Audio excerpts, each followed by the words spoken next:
comment c'est possible d'avoir des rêves dans la tête et des ambitions et ne pas se donner les moyens d'y arriver et ne pas comprendre quel chemin prendre pour y arriver en fait. C'est devenu un peu la formulation bateau d'être aligné avec soi, mais ça veut dire de savoir ce que je veux dans la vie, savoir ce que je ne veux pas, de ce que j'accepte, ce que je n'accepte pas, où je pose mes limites, où je dis non clairement et respectueusement quand les choses ne me conviennent pas. En fait, le métier que j'ai choisi et le salaire que je gagne ne sont pas cohérents. Et en plus de ça, j'arrive même pas à aider les personnes à être elles-mêmes parce que je suis bloquée par de la législation qui se contredit et par des institutions qui sont tellement dans la théorie et qui mettent en place des règles qui ont ni queue ni tête. Si vous avez cette impression de vous débattre dans votre vie avec des choses qui sont frustrantes, qui vous mettent en colère, ayez aussi la gratitude pour cet état-là, parce que c'est cet état-là qui vous permettra d'aller plus loin. J'ai cette faculté en moins de 2 heures de voir chez la personne l'invisible, c'est-à-dire ce qu'elle ne s'autorise pas, ce qu'elle ne se permet pas à voir d'elle-même et qui fait qu'il finalement lui permettent de briller en fait et de s'élever à sa juste valeur. Bienvenue dans le podcast La clé de soi. C'est un rendez-vous pour les femmes qui se demandent comment reprendre les rênes de leur vie. Ici, nous abordons tout ce qui bloque notre potentiel, ce qui limite notre audace, ce qui entrave notre épanouissement, mesdames. Je suis Julita, votre guide dans cette aventure de découverte de soi. Chaque semaine, je vous propose des partages inspirants. Je suis également coach en transformation personnelle. J'aide les femmes à trouver leur juste place, à créer une vie remplie de sens. Si vous ressentez le besoin de faire bouger la vôtre, prenez rendez-vous pour me raconter votre histoire à vous. Et si vous êtes prête, on va commencer l'épisode du jour. Et aujourd'hui, je reçois Johanna Napolitano. Bonjour Johanna, Bonjour, je Julia. suis ravie de te recevoir. Nous avons fait auparavant un live Instagram qui est malheureusement disparu parce que je me suis fait pirater mon compte et j'ai perdu mon compte précédent. Et là, je profite de mon podcast pour te recevoir à nouveau parce que tu es une personne exceptionnelle. Je suis ton compte Instagram et il est extrêmement inspirant. Ben merci, vraiment merci. Et tu as un parcours et une mission que j'aime beaucoup. Et on va partir de la phrase que tu as mis dans ton profil Instagram pour te connaître. Tu nous expliqueras ton activité parce qu'il est passionnant et il est extrêmement utile. Tu as un appel bien particulier. N'attends plus la permission pour devenir celle qui se fait payer pour ce qu'elle est. Je vais Exactement. répéter parce que cette phrase, elle est très puissante quand on la comprend bien. N'attends plus la permission pour devenir celle qui se fait payer pour ce qu'elle est. Tout à fait. Pourquoi cette phrase me touche beaucoup? Parce que elle fait appel à trois niveaux de conscience de soi. La première, c'est la permission d'être soi. La deuxième, c'est la permission de se mettre en avant. Et la troisième, c'est la permission de gagner de l'argent parce que on est ce qu'on est. Qu'est-ce qui t'anime particulièrement dans cet appel?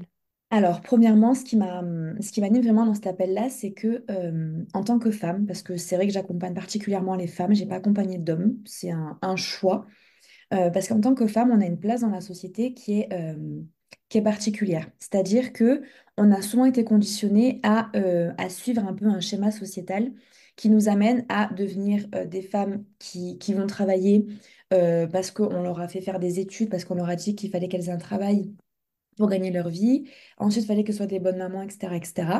Et donc, en fait, j'ai vraiment eu cette sensation, en tout cas, moi, c'est ce qui m'a réveillée en moi il y a quelque temps de ça, qu'on ne se donnait pas la permission d'être finalement qui on était et au-delà de ça, d'être payé pour la personne qu'on est. C'est-à-dire que dans le monde, en tout cas, de l'infoprenariat, les femmes sont souvent payées pour ce qu'elles proposent, un accompagnement, un coaching, etc., etc. Mais finalement, quand on fait un métier d'accompagnement, à mon sens, quand on est choisi pour collaborer, on est choisi pour qui on est et pas seulement pour ce qu'on propose. Et en fait, dans ce positionnement-là, ce que je viens faire appel, c'est vraiment réveiller et révéler la femme, les femmes que j'accompagne à devenir pleinement qui elles sont et un peu enlever les filtres que la société leur impose ou qu'elles s'imposent aussi, et aussi enlever les filtres qu'elles peuvent rencontrer sur les réseaux. Et quand j'ai les filtres, je parle pas forcément des filtres avec des grosses bouches ou des couleurs différentes. Non, je parle des filtres, c'est-à-dire des conditionnements que la plateforme propose pour que justement on rentre dans certaines cases. Et avec ce positionnement-là, j'ai vraiment envie que la femme, les femmes que j'accompagne, se révèlent, soient elles-mêmes avec leurs qualités tout comme leurs défauts, et que finalement, quand elles soient choisies par leur cliente, eh ben, leur cliente est déjà un peu un tableau, enfin, un avant-goût de qui elles sont, de par leurs valeurs, de par leurs opinions, de par leur coup de gueule, de par voilà, tous les sujets qu'elles ont envie d'aborder, avec ou sans tabou, en fait. Donc vraiment, ce positionnement, il vient appeler, au-delà de simplement ce qui tourne autour de mon activité, qui est l'accompagnement business et leadership, ça a vraiment, au-delà de ça, c'est vraiment appeler la femme à se réveiller, se révéler pour qui elle est en fait. Donc, Johanna, aujourd'hui, tu es coach business, Oui. mais ton activité, ton positionnement, il est bien particulier. Est-ce Mhm. que tu veux bien nous l'expliquer, s'il te plaît? Bien sûr. Donc, comme tu as dit, je suis coach business, mais pas seulement, je suis coach business intuitif et leadership. Je m'explique. Coach business, c'est un métier qui me plaît énormément parce que justement, tout ce qui touche au business, c'est quelque chose qui m'a toujours intéressé, toujours plu. Et en plus de ça, c'est une facilité que j'ai à accompagner les femmes justement à gagner de l'argent et à développer leur activité. Et au-delà de ça, je me suis rendu compte que mes zones de génie, donc ce qui faisait que, finalement que j'étais choisie pour qui je suis et non pas seulement pour ce que je fais, se situait dans le fait que j'ai une intuition que je ne sais pas expliquer d'ailleurs, qui me permet en fait de cerner, de comprendre, d'analyser, de décrypter et d'accompagner mes clientes. Et aussi que j'ai cette facilité de me leader moi-même, donc de me guider, de prendre des décisions, de passer à l'action et d'en faire tout autant pour mes clientes. Donc au-delà de les accompagner à avoir un business en ligne, je les aide à incarner leur posture de chef d'entreprise. Si tu fais ce métier dans cette posture-là et tu aides toutes les femmes qui font appel à toi dans ce développement si proche de ce qu'elles sont, ce qu'elles veulent faire, ce qu'elles veulent devenir, ça veut dire que toi-même, tu as besoin d'avoir une grande connaissance de soi. Complètement. Pourtant, tu es toute jeune. Tu veux bien me Oui, dire ton âge? 26 ans. Tu as 26 ans, incroyable. Tu as vraiment une connaissance et une intuition innée. Ça veut dire qu'à un moment donné, tu as eu besoin de t'autoriser d'être toi. Est-ce que c'était aussi inné? Pas du tout. En réalité, je ne me suis pas autorisée à être pleinement moi jusqu'en, on va dire, automne dernier, c'est-à-dire octobre-novembre 2023, où là, j'ai en fait connu une période familiale très compliquée, où en fait, j'ai fait appel du coup à des thérapeutes parce que le travail entrepreneurial demande beaucoup, à mon sens, de travail personnel. Et donc, le travail personnel se fait avec des professionnels qui maîtrisent leurs compétences. Donc, je me suis fait accompagner par une thérapeute qui est venue révéler et me susciter la question de ma place. Ma place dans ma famille, ma place en tant que professionnelle. Et donc, en fait, à partir de ce moment-là, j'ai eu un gros travail thérapeutique, énergétique autour de cette question-là. Et c'est là où j'ai eu cette prise de conscience et ce déclic de me dire, OK, ma place, en fait, je l'ai toujours cherchée parce que X, Y, Z m'est arrivé. Et aujourd'hui, en fait, j'ai envie de prendre ma place pour qui je suis, pour ce que je prône, pour ce que je pense et ce que j'ai envie de raconter, de partager. Et donc, en fait, la question de me permettre à prendre ma place, elle a commencé à se poser autour de octobre-novembre dernier. Donc, c'est assez récent finalement. C'est assez récent. Mais je sais, parce que nous, on a échangé il y a maintenant 2 ans, Oui. tu étais déjà en cheminement. C'était peut-être... Complètement. Hmm. J'étais en cheminement, mais justement, comme tu dis, j'étais en cheminement. Donc, j'avais certaines prises de conscience, mais j'avais pas encore le recul. C'est-à-dire que j'étais dans un chemin, j'étais en action, j'étais en travail, et ces questions-là n'étaient pas encore vraiment mises à la lumière du jour. C'était des questions que je me posais, où je pensais avoir la réponse parce que j'avais fait du développement personnel, je m'étais renseignée, j'avais lu, mais en fait, les lectures m'ont permis d'avoir des prises de conscience à certains niveaux et sur certains points. mais on va dire que le travail énergétique et thérapeutique m'a permis de m'en libérer, d'accepter et de prendre le recul nécessaire pour maintenant affirmer et me permettre d'être moi-même et de prendre ma place en tant que femme, en tant que personne membre de ma famille, en tant que professionnelle. Donc on va dire que le gros travail s'est finalisé et le déclic s'est passé l'automne dernier. Est-ce que tu peux nous décrire une Mhm. émotion ou une prise de conscience qui t'a fait comprendre que là, c'est vraiment ta place? Quand j'ai fait ce travail, donc c'était sur le plan personnel et professionnel, mais sur le plan professionnel, j'étais à un moment de mon activité où je voulais faire accélérer les choses parce que j'avais cette envie, cette vision-là qui m'appelait et je savais à quoi j'étais destinée. Je savais que je voulais quelque chose de grand, je voulais avoir un impact puissant, je voulais changer en fait le monde à ma manière. Et quand j'ai vu que j'avais cette ambition-là, mais que j'avais une posture qui ne répondait pas à cette vision-là, j'avais ce sentiment de frustration où je me Oui, suis dit, en fait, comment c'est possible d'avoir des rêves dans la tête et des ambitions et ne pas se donner les moyens d'y arriver et ne pas comprendre quel chemin prendre pour y arriver, en fait. Donc oui. j'avais un peu ce sentiment de frustration qui s'est produit. Et comme je suis quelqu'un qui n'aime pas rester dans des émotions négatives, j'ai cherché une solution pour m'en dégager, pour m'en sortir et pour transformer cette frustration en papillon dans le ventre. Inspiration, motivation. Exactement, exactement. C'est ce sentiment-là qui s'est passé une fois que j'ai eu le déclic et que j'ai débloqué en fait ma situation personnelle et professionnelle, parce que du coup l'un ne va pas sans l'autre pour moi. Et donc du coup à partir du moment où j'ai débloqué tout ça, et ben en fait c'est comme si j'avais un peu, pour donner un peu une image, c'est comme si on avait une enveloppe qui nous enveloppait entièrement et qu'on tirait la fermeture éclair de la tête jusqu'aux pieds, qu'on enlevait cette couche de frustration, de colère, de crainte, de peur et qu'on se révélait un peu comme un papillon qui est clos en fait, qui sort de son Ouais. cocon. Donc c'est vraiment cette sensation-là que j'ai eue de j'étais bloquée dans mon cocon, je savais que je voulais faire des choses, mais je n'arrivais pas à savoir par quel chemin passer, quelle solution choisir. Et donc, en fait, le fait d'avoir pris le temps de réfléchir et d'avoir choisi les bonnes solutions à ce moment-là m'ont permis, en fait, de casser ce cocon et d'éclore et de voler de mes propres ailes, finalement. Merci pour ce partage. Quand on traverse cette étape-là, Mm. elle me paraît tellement éblouissante, tellement inspirante que on se remplit de gratitude pour cette action-là et cette Mm. période-là. Mais moi, j'aimerais souligner et mettre en lumière aussi toute la période en avant où certes, tu avais l'impression d'être enfermé dans un cocon, mais tu ne l'as pas accepté, tu Non, t'es clairement pas. débattu Mm. et tu as malgré tout, chercher toutes les solutions pour pouvoir en sortir. Et cette période-là, elle est très importante.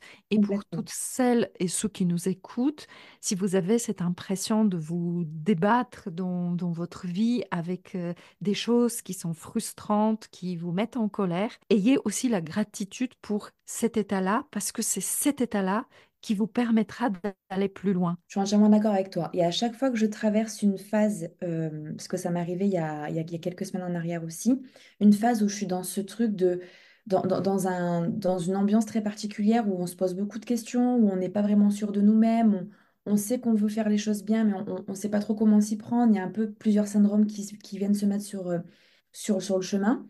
C'est une sensation qui est méga désagréable. Mais en fait, comme on dit, après la pluie vient le beau temps, quand on traverse cette période et qu'on l'accepte, en fait, qu'on accepte le fait de ne pas aller forcément bien, de pas forcément être au top de sa forme, de pas forcément faire les choses comme on devait le faire parce Oui. qu'on avait un rétro-planning, en fait, il faut apprendre à se lâcher la grappe, à lâcher prise aussi, pour en fait se dire, OK, si je traverse ça aujourd'hui, c'est que j'ai besoin d'avoir ce moment d'introspection, de me poser les bonnes questions, d'accepter mes émotions, de les vivre, parce que je sais que quoi qu'il arrive, après la pluie viendra le beau temps, et donc du coup, après une période un peu noire, si je peux dire ça comme ça, arrive toujours le moment où on se reprend en main parce que est arrivée une période de prise de conscience ou de déclic qui nous permet par la suite de nous bouger finalement et de passer à l'action différemment, en étant plus dans l'être, donc l'embodiment en anglais, dans l'être, que dans l'action en tant que telle. Donc c'est super important de comprendre et d'accepter ces émotions, qu'elles soient positives ou négatives à mon sens. Exactement. Une fois que on sait qui on est, on s'est permis d'être soi, c'est encore une autre étape de se permettre à se mettre en avant. Mm. Comment tu tu as vécu ça pour toi? Alors, ça n'a vraiment pas été facile du tout. Clairement, au début, j'avais le gros syndrome de l'imposteur, de l'illégitimité, forcément. Je faisais, mais j'étais dans un manque de confiance accru. J'étais vraiment dans je fais parce que je dois le faire, parce que je sais que ça va me permettre d'élargir ma zone de confort. Et donc, du coup, j'étais dans une période où je me suis dit, OK, qu'est-ce que j'ai envie de partager? Donc, je me suis posé des questions. Qu'est-ce que j'ai envie de partager pour montrer qu'en fait, ce qu'on vit, c'est toujours des éléments et de la matière pour avancer. Maintenant, qu'est-ce que je vis? Comment je peux le transformer en contenu? Parce que du coup, moi, c'est comme ça que je partage, donc que ce soit mon contenu sur Instagram, que ce soit mon contenu dans mes offres avec mes clientes, peu importe finalement. Qu'est-ce que j'ai envie de partager? Comment j'ai envie de le partager? De quelle manière je vais réussir à le partager? Et en fait, pour ça, il a fallu que je passe par cette prise de conscience de zone de génie. C'est-à-dire que, OK, là maintenant, j'ai envie de me permettre de mettre en avant. Mais en fait, qu'est-ce que je vais mettre en avant? Qu'est-ce qui fait que peux me permettre de mettre en avant? Qu'est-ce qui fait que finalement, me mettre en avant va être un avantage pour moi, mais également pour les personnes qui veulent rejoindre mon univers, en fait. Donc, Oui, c'est une grosse période d'introspection de qui je suis, OK, mais qu'est-ce que mon histoire, mes valeurs, mes opinions, le partage que je vais en faire va être reçu et accepté correctement par les personnes qui vont le lire, qui vont aimer ou qui vont d'ailleurs pas aimer aussi. Donc, pour moi, ce qui m'a permis de mettre en avant, c'est de me détacher en fait du résultat. Me dire, OK, tu pars dans le truc où tu as envie de te livrer davantage, de partager qui tu es parce que tu as une révélation. Si je schématise et que je vulgarise, pardon, ça, c'est vraiment le fait de se dire que une fois que tu as pris conscience qui tu es, tu as envie de le partager, mais comment tu le fais? Donc pour moi, il faut prendre conscience de qui on est, qu'est-ce qu'on sait faire, et ensuite on y va. On ne se pose pas de questions, parce que quoi qu'il arrive, ce ne sera pas parfait. Quoi qu'il arrive, tout ce que j'ai partagé jusqu'à aujourd'hui, je me suis détachée du résultat. C'est-à-dire que si je postais avec l'intention de vouloir vendre absolument, ben, la vente ne venait pas. Si je postais avec l'intention de vouloir partager mon histoire sans avoir de regard négatif ou avoir peur du regard des autres, eh bien, automatiquement, c'est la première chose qui allait se passer quand j'allais poster. Qu'est-ce qui va se passer? Qu'est-ce que les gens vont dire? Donc, je me suis en fait détachée de tout ça. J'ai pris du recul et je me suis dit, je partage simplement ce que j'ai envie de partager. Que ça plaise ou que ça plaise pas, je décide de mettre en avant ce que je sais faire, qui je suis, pour qu'en fait, quand les gens rentrent dans mon univers, ils se disent, OK, là maintenant, je sais à qui j'ai affaire, je sais ce qu'elle pense, je connais ses valeurs, je connais ses opinions. Et donc, du coup, ce sera plus facile de connecter avec moi si on veut connecter avec moi. Et ce sera plus facile de se désabonner si on n'est pas aligné avec ce que je propose et ce que je fais. Et qui je suis surtout. oui, oui, oui. Et là, sur ce que tu viens de dire, on voit très nettement à Mm, quel point il est important d'abord de faire l'étape précédente dont on a parlé, c'est mm, de se permettre d'être soi et d'être complètement. aligné. C'est devenu un peu la formulation bateau d'être aligné avec soi, mais ça veut dire de savoir ce que je veux dans la vie, savoir ce que je ne veux pas, de ce que j'accepte, ce que je n'accepte pas, où je pose mes limites où je dis non quand clairement et respectueusement quand les choses ne me conviennent pas. Tout ça, c'est extrêmement important. Et effectivement, quand on va avec cette posture-là, se mettre en avant, on se sent beaucoup plus à l'aise. J'aimerais juste inviter tous nos auditeurs d'aller voir ton compte Mm, Instagram parce bien que sûr. déjà, tu es une jeune femme magnifique, mais tu Merci. as un look pétillant avec tes cheveux rouges, avec C'est tes ça. grandes lunettes qui te vont à merveille, avec ton sourire. Tu es vraiment un petit diamant qu'on regarde avec beaucoup de plaisir et tes partages sont très personnels, très assumés. Mm. Et je t'ai pas entendu parler sur Instagram parce que c'est beaucoup d'images, beaucoup de textes. Ça va Et venir. pourtant, Ça j'ai va venir. l'impression que ça va venir, la Exactement. prise de parole. Ça va venir. C'est aussi quelque chose que j'avais beaucoup de mal à mettre en avant parce qu'en fait, dans des sujets où je vais, par exemple, là, on a un échange, j'arrive facilement à prendre parole et à dire les choses. Et c'est vrai que de temps en temps, la vidéo avec en tout cas, les conditions de vie que j'ai eues ces derniers temps, c'était compliqué pour moi de prendre un temps fixe sur la journée, de me dire, OK, là maintenant, tu te mets en mode tournage et tu tournes et tu tournes et tu tournes. Mais Oui, c'est vrai que c'est dans mes projets là pour cet été et et début de l'automne. Là, mes projets, c'est justement de venir beaucoup plus souvent en live, beaucoup plus souvent en réel parler et aussi de me lancer sur YouTube parce que ben, j'ai beaucoup à dire, j'ai beaucoup à partager. Et c'est vrai que je le dis pas forcément, je le fais pas forcément parce que ben, je recule ce moment-là. Parce que ben, c'est un peu le principe même de la procrastination. On sait qu'on veut le faire, on ne sait pas comment le faire, on veut que ce soit bien fait, presque parfait. Donc, il faut arriver à oui, se détacher de tout ça. Donc, c'est un travail continu, hein. C'est pas parce qu'on a un déclic de ça y est, on doit le faire, que c'est facile à faire et qu'on arrive à tout faire d'un coup. C'est progressif, il faut accepter et se lâcher la grappe, de se dire, OK, tu commences avec ce qui peut être facile pour toi, tu rentres dans une certaine zone de confort. Une fois que tu as atteint ça, ben, tu sors et tu rentres dans une deuxième zone de confort pour l'élargir, etc., etc. Le principe vidéo va venir, mais j'avais besoin de me stabiliser, de prendre ce premier pas dans l'écriture dans un premier temps.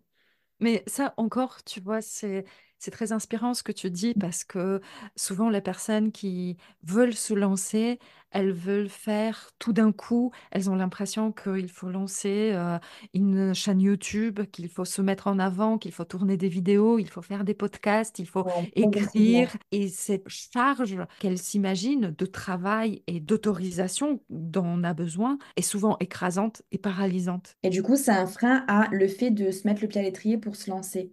Moi, c'est ce que je dis à mes clientes, hein. Je leur dis, je préfère que vous fassiez un peu moins, mais que vous le fassiez parce que vous avez la capacité, vous avez l'envie, le plaisir de le faire, plutôt que vous assommer de charges de travail et de je dois, je dois, je dois, donc toutes ces croyances de je dois, pour finalement ne rien faire en fait. Donc progressivement, Rome ne s'est pas faite en un jour, quoi qu'il arrive, et l'idée, c'est vraiment de voir d'où on part et le parcours qu'on parcourt, justement, et de ensuite faire une pause et regarder ce qu'on a déjà fait, ce qu'on a déjà accompli. Parce qu'on est souvent dans ce truc de se dire, j'ai pas encore réussi à faire ce que je veux, je suis Oui, pas encore là où je souhaite, mais prenez vraiment juste 5 minutes, asseyez-vous, prenez un papier, un téléphone, enregistrez-vous, peu importe, et regardez tout ce que vous avez fait depuis que vous êtes lancé à votre compte, depuis que vous avez commencé à poster vos premiers posts, vos premières stories, créer vos premières offres. Juste prenez 3 minutes, ou que ce soit dans la vie de tous les jours, hein, le fait d'avoir pris un nouveau travail, d'avoir eu un enfant, d'avoir eu un chien, d'avoir déménagé, peu importe en fait. Le fait d'avoir pris ce temps et regardez l'évolution que vous avez eue entre le moment où vous avez commencé ce que vous souhaitez atteindre et là où vous en êtes aujourd'hui. Et quand on oui. prend ce temps de recul, on a une sorte de gratitude et d'énergie positive qui finalement nous connecte à quelque chose de positif. Donc on n'est plus dans une énergie de manque, on est dans une énergie de gratitude et d'abondance qui fait que finalement les choses sont plus simples pour nous arriver à nous que si on était tout le temps dans le manque, dans le non, c'est pas bon, non, je ne suis pas encore arrivé, dans cette énergie de je ne suis pas assez finalement. Oui, Et ça, tout pour à moi, fait. c'est méga important de dire aux femmes qu'elles sont déjà assez et que ce qu'elles font, c'est déjà très bien et qu'au-delà d'être des femmes, ce sont des entrepreneuses, ce sont des mamans, ce sont des salariés, ce sont des épouses. Et donc, en fait, le rôle d'une femme dans la société, il est tellement sous-coté que pour moi, c'est important d'avoir cette permission de mettre en avant ce qu'on est capable de faire et de mettre en avant qui on est finalement. Un petit astuce pour tous ceux qui nous écoutent, quand vous êtes quotidiennement dans la phrase il faut, je dois, je vous invite de remplacer cette phrase-là par je veux J'ai envie aussi. et vérifier qu'est-ce que ça vous fait. Est-ce que c'est vraiment quelque chose qui vous fait envie? Et si il faut que je crée une chaîne YouTube se transforme facilement, j'ai envie de créer une chaîne YouTube, ben, lancez-vous. Mais si la phrase j'ai envie de créer une chaîne YouTube sonne faux dans vos oreilles, dans votre cœur, dans votre tripes, ben, cherchez peut-être une autre manière de promouvoir votre positionnement, votre Complètement. activité. Et puis Complètement. ça marche dans la vie quotidienne, hein. Si vous avez envie de vous dire j'ai envie de devenir pâtissière ou pas du tout, ben, ajustez ça avec ce qui résonne en vous.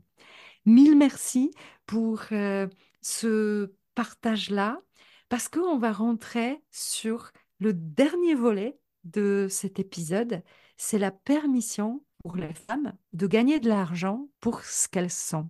Et je sais que pour toi, c'est un sujet, parce que tu as fait des études pour être assistante sociale. Et connaissant notre société, c'est pas le métier qui est lié avec une envie et une autorisation de gagner de l'argent. Complètement. Comment s'est passée ton évolution sur la relation à l'argent pour toi? Mais justement, quand je me suis lancée en tant qu'assistante sociale pour faire vraiment la rétrospective jusqu'au début, j'avais vraiment cette ambition d'aider les personnes à s'émanciper, à retrouver leur puissance et à retrouver leur capacité de faire les choses par eux-mêmes. C'est vraiment la mission que j'avais quand j'ai commencé ces études. Quand j'ai commencé à travailler, je travaillais dans un hôpital où justement j'étais confrontée à la négativité au quotidien. Et j'avais vraiment cette sensation d'être un distributeur d'argent. C'est-à-dire que les gens venaient me voir parce qu'ils n'arrivaient pas à finir la fin du mois, parce qu'ils avaient du mal à gérer leur argent, parce qu'ils ne savaient pas comment faire. Et moi, j'étais dans cette phase où je savais que je voulais faire un métier qui me permette de vivre correctement quand même, qui me permette de payer mes factures, de ne pas être dans le rouge au bout du 10, enfin, du 10 du mois, et encore maintenant, c'est parfois le 5. Donc vraiment, j'étais dans ce truc-là où je me disais, en fait, le métier que j'ai choisi et le salaire que je gagne ne sont pas cohérents. Et en plus de ça, j'arrive même pas à aider les personnes à être elles-mêmes parce que je suis bloquée par de la législation qui se contredit et par des institutions qui sont tellement dans la théorie qu'ils ne voient même pas la pratique sur le terrain et qui mettent en place des règles qui ont ni queue ni tête. Donc du coup, quand j'ai pris la décision de quitter le salariat en tant qu'assistante sociale et de me lancer dans le business en ligne en tant qu'entrepreneur, j'ai eu cette notion de je me lance à mon compte, je vais gagner beaucoup d'argent. Et en fait, c'est bien de le penser. Maintenant, Mhm. pour mettre en pratique, c'est tout autre chose parce qu'on a un tas de croyances limitantes qu'on ne se rend pas forcément compte quand on grandit, surtout en tant que femme. Est-ce que tu pourrais nous donner l'exemple d'une ou deux croyances que tu as eues et qu'aujourd'hui tu identifies comme limitantes? Ok. Par exemple, je ne m'autorisais pas à gagner beaucoup d'argent parce que j'étais dans une famille qui a toujours eu des salaires qui étaient dans la norme française. Ok, c'était des salaires de la classe moyenne. Et donc, du coup, les gens travaillaient beaucoup, mais ne gagnaient pas forcément beaucoup d'argent. En tout cas, l'argent n'était pas corrélé au travail qu'ils faisaient.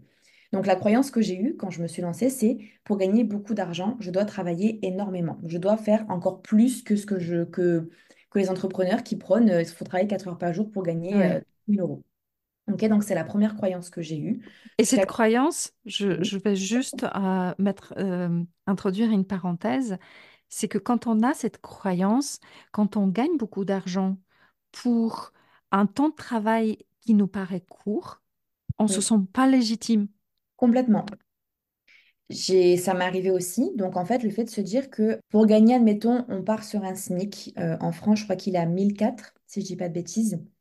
Pour gagner 1 400 euros, certaines personnes travaillent 35 heures par semaine. Tout OK? le mois. Tout le mois. OK? Parfois, y compris les week-ends. En tant qu'entrepreneur, on peut gagner 1 400 euros en 5 minutes.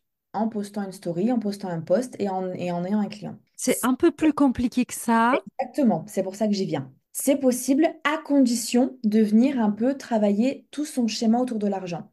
Par exemple, j'avais aussi la deuxième croyance qui est gagner de l'argent, c'est difficile. Parce que Mhm. j'avais beaucoup travaillé dans le salariat pour gagner de l'argent, donc j'avais l'impression aussi qu'en venant dans l'entrepreneuriat, gagner de l'argent allait être difficile. Donc en fait, je me mettais des barrières, des croyances, des limites qui m'empêchaient en fait de monter le prix de mes offres dans un premier temps, d'arrêter d'échelonner mes offres en 25 fois pour faciliter la vie de mes clients et faciliter la mienne. Ce qui fait qu'en fait, j'avais des clients, mais je gagnais pas beaucoup d'argent parce que j'échelonnais sur des mois atroces. Et en fait, à partir du moment où j'ai commencé à casser les croyances et que je me suis permise de dire, mais en fait, maintenant, je suis comme je suis entrepreneuse, je vais gagner de l'argent parce que je sais que je suis capable de le faire et que je me permets de le faire. À partir de ce moment-là, j'ai mis tout un tas de choses en place. Alors, c'est pas parce que je l'ai dit que ça s'est passé, qu'on se le dise, c'est pas aussi Oui, facile. J'ai commencé à travailler donc sur ces croyances limitantes, donc à travers la méthode de l'EFT. Je ne sais pas si ça parlera à certaines d'entre vous. oui, L'EFT, donc, qui est une technique énergétique pour venir, en fait, enlever les croyances, tout simplement. Donc, c'est à base de tapping. Et donc, en fait, j'ai travaillé donc, avec ma thérapeute sur ces sujets-là. Donc, j'ai beaucoup travaillé sur ces questions-là. J'ai également travaillé moi-même en faisant de la gratitude, en passant à l'action. Donc, j'ai passé énormément de temps à vendre mes offres sans les vendre au début. Puis, passé un moment, j'ai tellement pris confiance en ce que je disais, j'ai tellement pris confiance en mon produit, en ma vente, en ce que j'allais pouvoir apporter, en mettant le focus sur la vie que j'allais pouvoir donner à mes clientes si elles me rejoignaient, qu'en fait, faire des ventes a été beaucoup plus facile pour moi parce que j'ai cassé ces croyances de je dois travailler dur, oui, c'est dur de gagner de l'argent, je dois travailler beaucoup. Toutes ces croyances-là, je les ai cassées par différentes techniques et ça s'est pas fait du jour au lendemain. C'est-à-dire que la première fois que j'ai gagné 1 400 euros du premier coup, ça s'est fait après 2 ans d'entrepreneuriat. oui. Donc, pour être très transparente, ça s'est pas fait du jour au lendemain. Alors, moi, je voulais juste nuancer tes propos Oui, avec la perspective que on trouve des clients qui sont prêts à nous payer le montant de nos offres oui, et on a l'impression de gagner 1 400 € en 5 minutes. Cela dit, la réalité est tout autre, c'est-à-dire complètement. que comme tu dis, tu as mis 2 ans pour en arriver, c'est-à-dire que dans ces 1 400 euros, il y a toute l'expérience, toute la Exact. formation que tu as gagnée, tout le temps, toutes tes heures de lecture, Des d'écriture, de échecs, réflexion, des échecs que tu as mis, d'expérience avec d'autres personnes qui t'ont permis de complètement, devenir l'excellent coach que tu es. Et ensuite, ces 1 400 euros qui sont empochés peut-être le jour J, elles payent un accompagnement qui dure plusieurs semaines et plusieurs mois et complètement, qui sont des heures d'échange, d'impact, de transmission, complètement, d'apprentissage. Et donc, voilà, c'est juste pour valoriser à 360 complètement. degrés le travail des coachs, des accompagnants, qui peuvent Et être des parfois personnes qui le mal font. perçus. Moi, je connecte beaucoup avec des coachs que je sais très respectueux et qui accompagnent réellement des personnes et qui ne mettent pas juste un produit préenregistré fait avec un chat GPT en ligne. Et je trouve important de le souligner et de valoriser tout le travail qui se fait avant et Mais après la facturation. Mais complètement. Et en fait, c'est ça que, en tout cas, moi, dans mon activité, c'est ce que j'apprends à mes clientes. On ne fixe pas un prix parce qu'on a envie d'avoir ce prix-là. On fixe un prix parce que, en fait, on vient transmettre au-delà d'une transformation, donc des résultats, on vient transmettre tout un processus d'apprentissage, un processus de prise de conscience, un processus de passage à l'action qui fait que finalement, par la force des choses, par le travail, mine de rien, par l'envie, par les échecs, parce que enfin, je vais le dire ici, et je sais que je vais peut-être pas me faire des amis, mais j'encourage moi mes clientes à faire des échecs. J'encourage mes clientes à passer par des phases où elles se trompent, où elles se trompent de direction. Pourquoi? Parce que j'estime que en tant que coach, je suis là pour les guider, pour les orienter, mais je ne prendrai pas de décision à leur place. C'est-à-dire que je vais leur transmettre toutes mes connaissances, tout mon ressenti, toute mon intuition. Je vais leur expliquer ce que moi, j'estime qui serait bon pour elles. Maintenant, elles sont libres de prendre leurs propres décisions, de faire leurs propres actions, de mettre en place Mm. ou non le travail qu'on fait ensemble. Et c'est hyper important que même quand elles mettent en place des choses, parfois ça échoue et c'est complètement OK. Il faut complètement l'accepter parce que si elles ont échoué ici, c'est une leçon de plus pour leur permettre d'avancer vers leur réussite. Et moi, c'est vraiment ce que j'encourage à faire quand j'ai mes clientes. Alors, bien entendu, je leur dis pas tu vas faire des échecs tout le long de l'accompagnement, c'est pas le but, bien au contraire. Mais en tout cas, de faire leur propre parcours, leurs propres erreurs, finalement, c'est ce qui va leur permettre, finalement, de. C'est un peu comme un enfant. Au début, un enfant, il va tomber quand il va marcher à quatre pattes. Quand il va essayer de faire ses premiers pas, il va tomber. Mais s'il se relève pas, il n'apprendra jamais à marcher. Mais pour mes Bien clientes, sûr. chose. Je suis dans ce processus où je les guide, je leur montre le chemin. J'ai un processus qui est particulier pour chacune de mes clientes, c'est-à-dire que ce pas des méthodologies que je reproduis ou qui sont duplicables, c'est propre à chaque personne que j'accompagne et qui fait que finalement, eh ben, elles prennent leurs propres directives, elles prennent leurs propres responsabilités, elles s'auto-émancipent, elles deviennent en fait actrices, pleinement actrices de leur vie, de leurs choix, de leurs décisions, de leurs actions. Et c'est là où en fait après, les résultats, que ce soit des sommes d'argent, que ce soit 400 euros, que ce soit 3 millions d'euros, peu importe, en fait, on s'en fiche du montant, on n'est pas là pour parler de ça. Mais c'est vraiment le fait de se dire que gagner de l'argent, se permet de gagner de l'argent quand on est une femme, sachant que l'ouverture d'un compte bancaire pour une femme en France est en 1965, donc ça fait pas très longtemps Oui, que les femmes sont permises de gagner de l'argent. Eh ben, c'est aujourd'hui leur dire que vous avez envie de gagner ne serait-ce que 2 000 euros par mois, 3 000 euros par mois, 5 000 euros par mois, peu importe le montant, ben, vous en êtes capable, à oui. condition, bien entendu, de faire un travail sur vos croyances, de faire un travail sur plusieurs actions et qui en fait vont être le résultat de plusieurs graines semées qui vont pousser les unes après les autres et vous récolterez tout ça à un moment donné. Parce que vous aurez mis Mhm. en place des actions, des réflexions, des déclics qui auront permis cela finalement. Et c'est valable dans plusieurs domaines de vie. Moi, personnellement, je n'accompagne pas des entrepreneurs. Je ne suis pas ce qu'on appelle le coach business. Je suis coach Ok. en transformation personnelle. Donc, Oh. j'accompagne des femmes qui ont envie de reprendre les rênes de leur vie, quelle que soit leur situation. Ça peut être le salariat et ça peut être une situation compliquée au sein de leur entreprise. Ça peut être un traumatisme familial, une rupture, un accident, un deuil.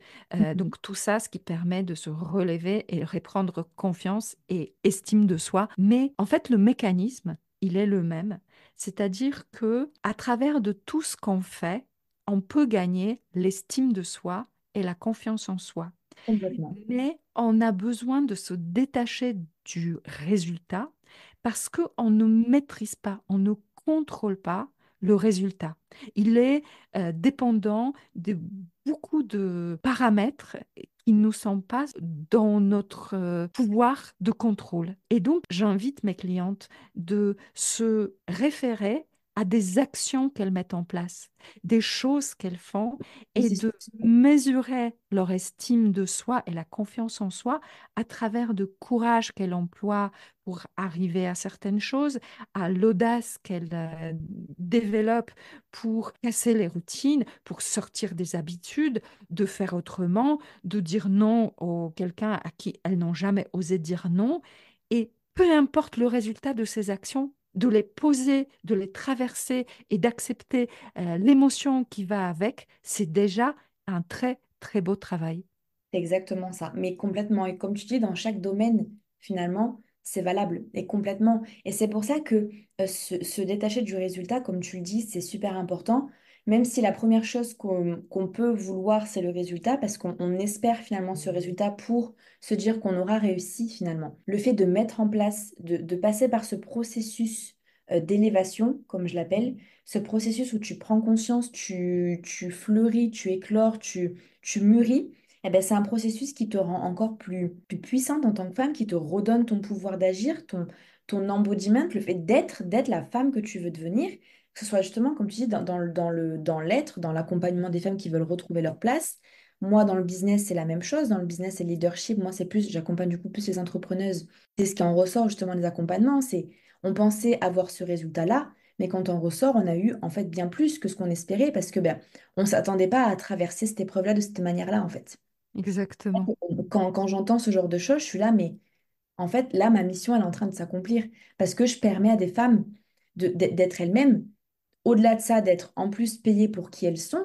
Donc, en fait, c'est-à-dire que je réponds à leurs objectifs, à leurs visions. Et du coup, ben voilà, moi, je suis heureuse de voir que des femmes s'autorisent à devenir elles-mêmes, s'autorisent et se permettent d'être elles-mêmes et d'être payées pour qui elles sont et de s'élever, en fait. Et je pense que la population a besoin aujourd'hui d'être élevée, d'être prise au sérieux, de voir qu'en fait, elle n'est pas victime de ce qu'elle expérimente, mais qu'elle est bien actrice et qu'elle peut prendre des décisions et poser des actions qui peuvent être un réel changement dans leur vie, en fait. Oui. J'aime beaucoup ton interprétation de mot élevé, surtout Mm. que je l'utilise dans mon accompagnement Ah ben avec des voilà. femmes pour dire que élever un enfant, c'est pas tellement l'instruire, c'est pas tellement l'éduquer, c'est pas lui apprendre de la politesse, de l'obéissance, c'est tout ça, mais élever, ça veut dire de le porter plus haut et de lui permettre d'apercevoir quelle belle personne elle est et quelle D'accord. belle perspective elle a dans la vie. Sauf que pour voir les perspectives que la vie nous donne, il faut monter sur les toits du monde. Il faut Mm. regarder le monde d'en haut et pas descendre dans la cave et subir toutes les difficultés dans la vie. Donc le mot élever, c'est Exactement. augmenter la hauteur quelque part, la valeur de la personne qu'on a à élever. Et c'est ça, en fait, c'est voir en elle ce qu'elle ne voit pas encore ou ce qu'elle ne s'autorise pas ou ce qu'elle ne se permet pas à voir d'elle-même. Et à partir du moment où c'est là où justement, où quand je dis ma zone de génie rentre en jeu, qui est l'intuition, c'est que j'ai cette faculté en moins de 2 heures de voir chez la personne l'invisible, c'est-à-dire ce qu'elle ne s'autorise pas, ce qu'elle ne se permet pas à voir d'elle-même, et qui fait que finalement, c'est sa propre signature, c'est ce qu'elle est, et c'est ce qui va, une fois qu'elle va prendre conscience de ça, lui permettre de briller en fait et de s'élever à sa juste valeur. Parce qu'on est souvent dans ce truc, je sais pas si tu partageras cet avis-là, en tant que femme, on est souvent réduit à ce qu'on dit de nous de manière générale. Ok, on est une femme, on doit se contenter à ça, c'est un peu ce que je disais tout à l'heure. Et en fait, le fait de prendre conscience ben, en fait, on a des compétences qu'on a apprises, on a des Mm. appétences qui sont innées, on a des savoir-faire, on a des opinions, on a un cerveau qui fonctionne, on a des amis. Et en fait, le fait de prendre tout ça dans la matrix et d'en faire un peu une salade, finalement, une salade composée, eh ben, c'est sa propre recette. Et en fait, j'ai vraiment envie de permettre à ces femmes-là qui nous écoutent aujourd'hui et qui prennent le temps d'aller jusqu'au bout de ce podcast, de se dire que, en fait, vous êtes déjà assez. Vous êtes déjà des femmes extraordinaires et en fait, qui vous arrive à la cheville aujourd'hui? Qui peut se permettre de dire que vous n'êtes pas assez, que vous n'êtes que ça, que vous n'êtes que si? En fait, personne. Seul vous avez le droit d'avoir un regard un jugeant, entre guillemets, et même encore ce mot j'ai un peu du mal, mais vous seul avez le droit de connaître et de partager votre valeur au monde en fait. Et une fois que vous avez pris conscience de ça et que vous êtes capable de le dire et de le faire, ben, en fait pour moi vous avez tout gagné. Et c'est là Hmm. que vraiment, c'est super important de le pointer du doigt parce que on se rend pas compte du pouvoir qu'on a en fait en tant que femme, en tant qu'être humain sur cette planète. Vraiment. Merci beaucoup, Johanna.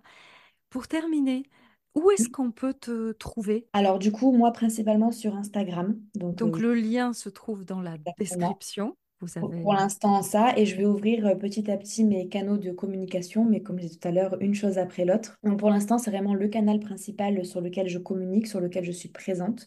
Donc c'est ici. Donc, euh, donc voilà, je vous Donc, invite c'est Instagram. Et complètement. puis, tu travailles en visio. Je travaille énormément en visio avec, du coup, c'est mon outil principal, hein. Ça m'arrive de travailler en présentiel quand les gens sont à côté de chez moi. Autrement, c'est beaucoup de visio.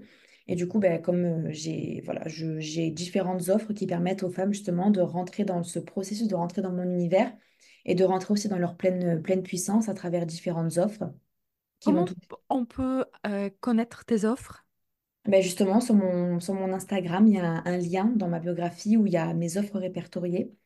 Après, j'ai aussi dans mes stories à la une, il y a mes offres également qui sont présentes et puis je communique dessus très régulièrement. Pour tous ceux qui aimeraient travailler avec toi en présentiel, où es-tu? Je suis à Nîmes, dans le sud de la France, dans le Gard. Voilà, pour tous ceux qui ont la chance d'être à proximité, je vous invite de passer par Instagram et peut-être se retrouver en présentiel avec Johanna. Johanna, est-ce que tu aurais le mot de la fin? Eh ben, pour moi, tout est possible, tout est accessible. Il suffit d'y croire et de se donner les moyens d'y arriver en choisissant les solutions qui nous parlent, qui nous font écho, les personnes et professionnels qui nous parlent et qui nous font écho, avec qui on aura vraiment un lien particulier pour se sentir en confiance, se sentir dans la bienveillance et bien accompagné pour s'élever et devenir une femme qui se permet d'être elle-même et d'être payée pour qui elle est. Merci beaucoup. Merci à toi pour l'invitation à ce podcast. J'ai beaucoup apprécié l'échange et ça m'a fait plaisir d'être là avec toi et de parler de ces sujets si importants. Plaisir partagé.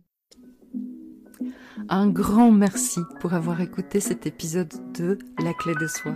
Je vous invite à découvrir d'autres partages et d'autres personnalités dans les différents épisodes de ce podcast. Vous les trouverez bien évidemment sur votre plateforme d'écoute préférée.